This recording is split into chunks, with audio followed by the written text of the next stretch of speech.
panoorin natin at pakinggan nyo yung isa doon sa mga idol ninyo.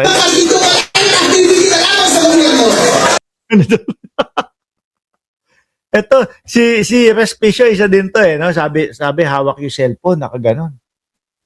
Ganoon. Nag-live kasi maghahain sila ng impeachment kay Bongbong Marcos sa ating Pangulo. Kaya, live. Nakaganyan. Oh, Bongbong Marcos! Nakaganon oh. Medyo tinas. Pagka kita yung ilong. Oh, Bongbong Marcos! Oh, impeach ka na namin! Eto na! I-impeach na namin yung mga magnanakaw sa gobyerno. Ganon. Pagpasok, pumasok na. Walang tatanggap, walang kumuha. Pag-uwi, malulungkot na. Malulungkot na. Hindi na halos kala mo natalo ho. E di ang nangyari, sa susunod na linggo, dumating na yung taong tatanggap. Ayaw na daw nila, mga kababayan. Hindi na daw sila magpapa-impeach. Yung pala, wala naman palang congressman na sumuporta. Sabi ko, nasa si Pulong, nasa si Paulo, yung kamukha daw ho ng Lego. Nasaan yung mga DDS na mga congressman? Ba't hindi kayo sinuportahan? Wala. Diba? Kasi wala naman laman. At wala naman kakwenta-kwenta yung impeachment nila. O sige, game na. Respicio. Bayad? Sino ba yung 18 Marines? Ako, wala naman ako natatanggap na pera. Yung mga 18 Marines daw, meron daw. At meron daw mga natatanggap ang mga DDS na pera galing daw ho sa China. Di ba?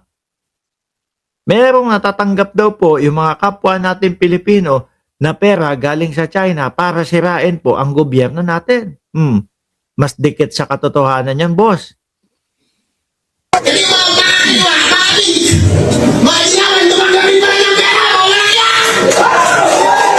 Noong ginagawa nilang scapegoat si Zaldico, di ba sinasabi nila na, uy, si Zaldico, bakit 18 Marines ang iyong mga bodyguard?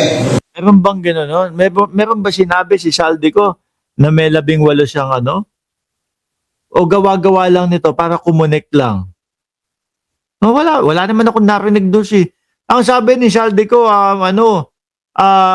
yung maleta, yung mga nando sa katabi ng sports car, yun lang ang narinig ko Pero nung lumabas yung mga 18 Marines, ang sinabi nila ang totoo na kanya nag-deliver in behalf of Zaldico, papunta yung pera dito kay Romualdez, mga congressman, senador, Comelec, Trillanes. Ngayon, ayaw na sila. Wala naman kayong mga patunay. Puro bungangaan lang po, puro ganyan lang ho, mga kababayan. Walang patunay. Di ba? Maniwalaan kasi kayo yung tinutulong na tumanggap. Grabe yung magka-inform ito. Kasi yung mga nakakaliwa, bakit? Mga dilaman, tumanggapin pa rin ng pera. Habang mabubwisit ka lang pakinggan to Yung tipo bang kala mo may bitaw? Kala mo may bitiw na dadaanin sa laki ng boses. Parang ganun lang, tanggalin na natin.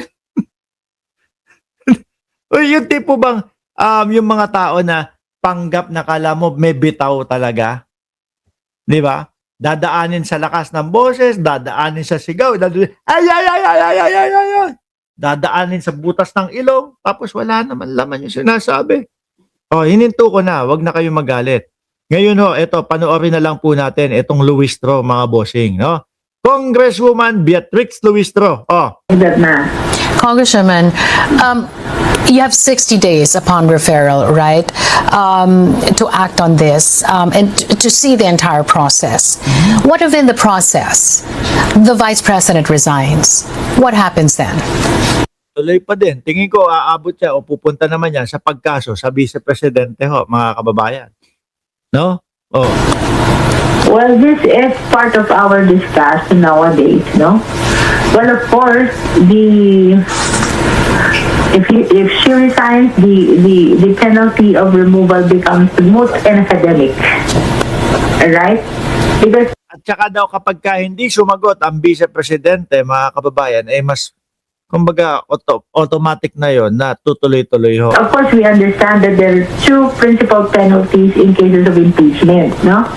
One is removal from office, and second is the perpetual disqualification to hold public office, no? Yung 2028 nila, yan yung kinatatakutan nila. Na kapag ka na-impeach ang Vice Presidente, hindi na siya pwedeng tumakbo sa public office. Eh,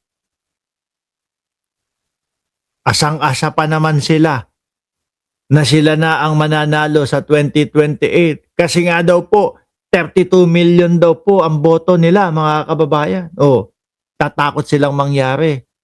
Yung umabot sa Senado, yung impeachment at gawin forthwith at maglaban ng tagisan ng lakas, yung ebidensya at depensa nila. Ebidensya, madami ko nakikita, malakas. Depensa, wala ho ako naririnig na ganon.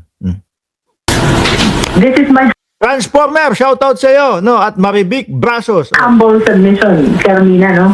While it will render the penalty of removal moot and academic, the same is different with respect to the perpetual disqualification to hold public office. And following that argument, Carmina, I think that the impeachment proceeding should continue, notwithstanding the resignation. Matutuloy talaga at dapat matuloy para malaman ng taong bayan kung ano talaga ang katotohanan. Ako naniniwala po ako, no? Na kapag ka naidepensa ng maayos ng Vice Presidente, baka ultimo ho ako kumampi sa kanya at idepensa ko din siya. Pag narinig natin, mga bossing, yung kanilang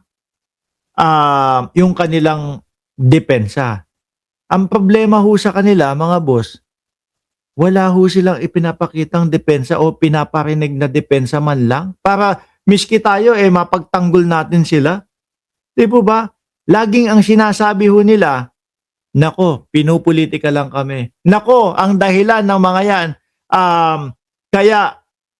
kaya ako pinapa-impeach kasi malakas ang kandidatura ko sa 2028. Paulit-ulit hong ganon, mga kababayan.